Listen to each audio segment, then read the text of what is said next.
Doctor Blanco Rivera, hacedor de tragedias. Novela escrita por Natalia Tórtora y publicada por la editorial Vanadis. Voz y edición María Daniela Romero. Introducción. El arribo.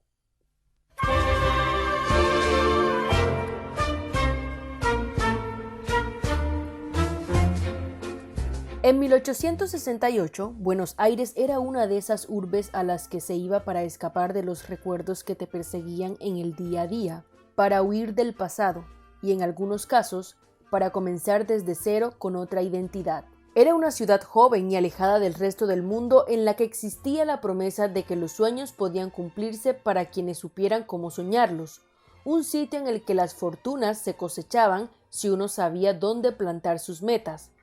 Locales e inmigrantes trabajaban duro porque se creía que las labores y los esfuerzos darían, tarde o temprano, sus frutos. Las posibilidades de triunfo eran altas en comparación con otras partes del planeta.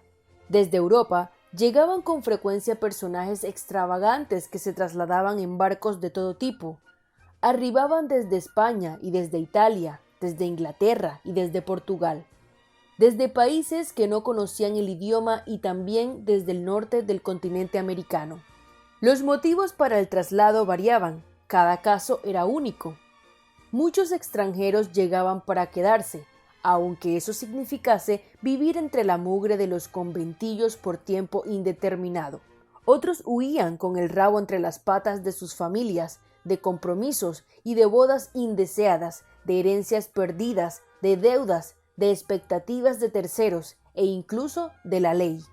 En las orillas, junto al improvisado puerto, se veían con asiduidad amantes que buscaban con ahínco un paraíso en el que estar juntos, un refugio que les permitiera profesar su pasión lejos de los prejuicios sociales y familiares que buscaban separarlos. Desembarcaban también jóvenes que se negaban a cumplir con las órdenes de sus padres, convertirse en soldados, en sacerdotes o para volcarse a una profesión que no fuera de su agrado. Llegaban los artistas y los soñadores, los visionarios rechazados por quienes no veían futuro en sus ideales. Lo que en Europa era un fracaso o un crimen, en América podía convertirse en un sueño y en un logro, o al menos esa era la creencia popular.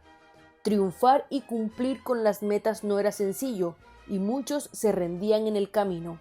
Lo cierto era que, en estas nuevas tierras colmadas de posibilidades, cualquiera podía hacerse pasar por alguien más, por un abogado o por un hombre adinerado, por un ingeniero o por un profesor.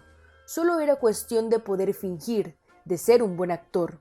Era indispensable hablar con elocuencia o vestir un buen traje. También era válido saber algunas frases en francés o en inglés, demostrar un poco de educación y de conocimiento cultural. Para los recién llegados, pretender era la clave para sobrevivir.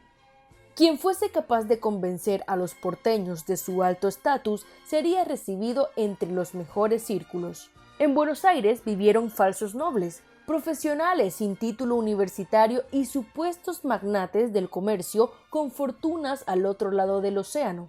Algunos fueron descubiertos en vida, otros mucho tiempo después, y de seguro habrá decenas de casos que jamás saldrán a la luz.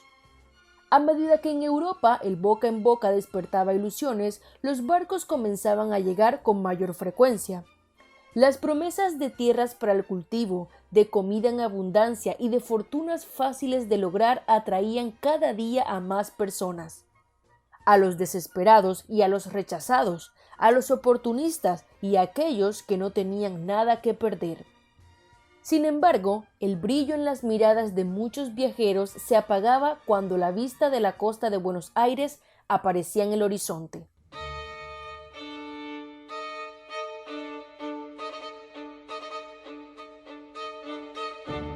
Desde el Río de la Plata, la imagen era austera. Solo las torres de algunas viejas iglesias resaltaban en contraluz sobre la planicie. Para quienes estaban acostumbrados a las metrópolis europeas, la primera impresión de sus destinos era desalentadora. Luego de pasar meses de tortuosa jornada en alta mar, Pocos eran los que sonreían con ilusión al llegar. Muchos se preguntaban incluso por qué habían tomado una decisión así de mala.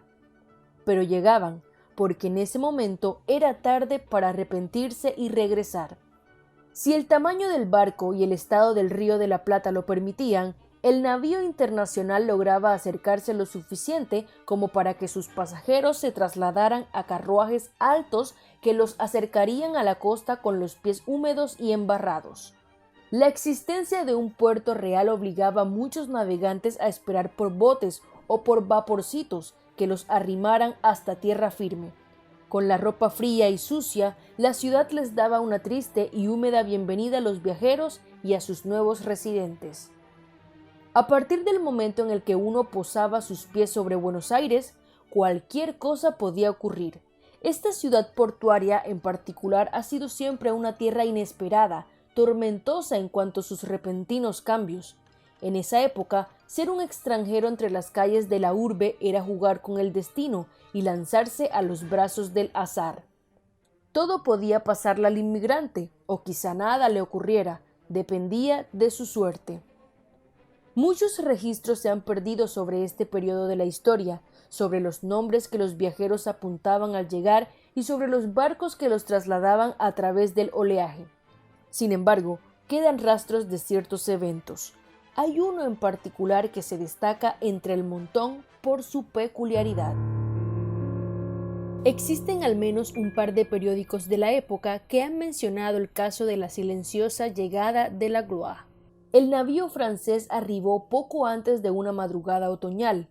En Buenos Aires no hubo quien recibiese al único pasajero que descendió, envuelto en la sombra de la noche, y bajo un sombrero que era demasiado grande para su cabeza. Cuando el amanecer porteño despertó a los primeros habitantes de la ciudad, algunas horas después del desembarco, la Gloire flotaba, muda, a varios metros de la costa.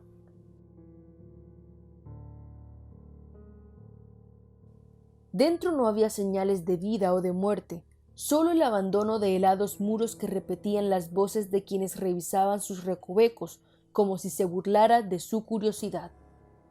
Fue un caso extraño, sin lugar a dudas.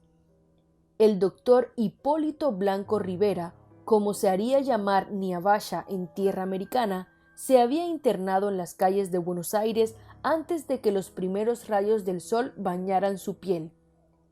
Había hallado el que sería su lóbrego refugio en una habitación vacía del segundo piso del convento de San Francisco. Había decidido que, desde allí, observaría por un tiempo el nuevo mundo al resguardo de la oscuridad. Observaría y al mismo tiempo aprendería a velocidad inhumana las costumbres locales para poder pronto mezclarse con la multitud. Niabaya llegó, como quien dice, en el momento indicado. El creciente brote de fiebre amarilla oscilaba al igual que un péndulo, constante y con sus altibajos. El escenario social no podría haber sido mejor para su festín.